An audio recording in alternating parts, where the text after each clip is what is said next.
Love affair with God.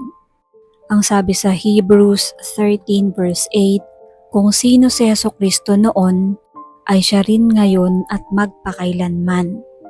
People who fall in love with people are very unstable.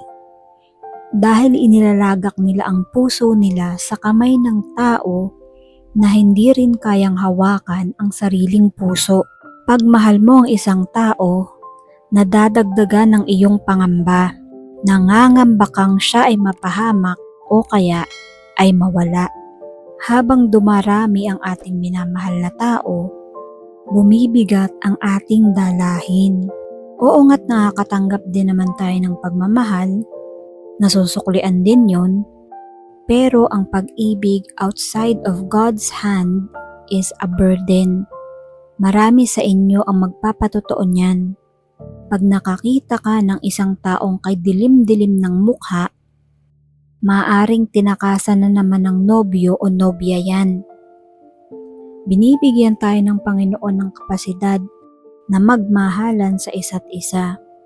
Pero pag hindi ang Panginoon ang dearest o hindi ang Panginoon ang pinakamahal mo, o kaya naman ay hindi sa paraan ng Panginoon ng ating pag-ibig, isang napakalaking dalahin at pabigat sa buhay, yang pagmamahal.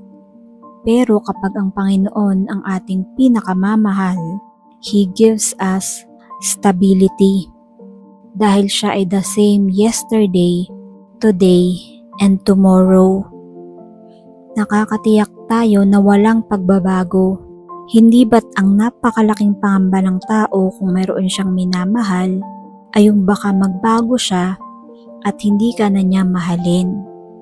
Kung tao lang yan, pinakapeligroso ang kalagayan natin. Dahil oras na nawala yung taong yon o nabawasan ang kanyang pag-ibig, nakikipag-usap na tayo sa ating anino. Minsan nawawala na tayo sa ating focus sa life. Yung iba nga dyan nasisiraan pa ng kanilang loob. Ang maganda sa Diyos ay hindi siya nawawala.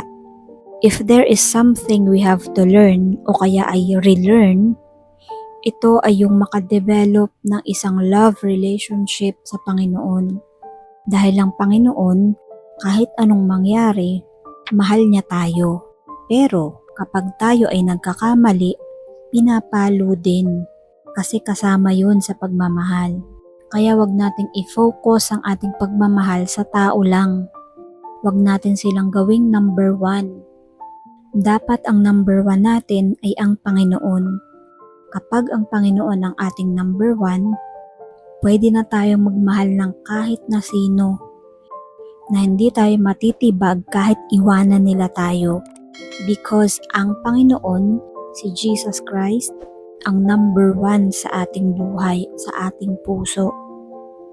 Napakatalino ng pagmamahal na yan. Kaya gawin nating pinakamamahal ang Panginoon.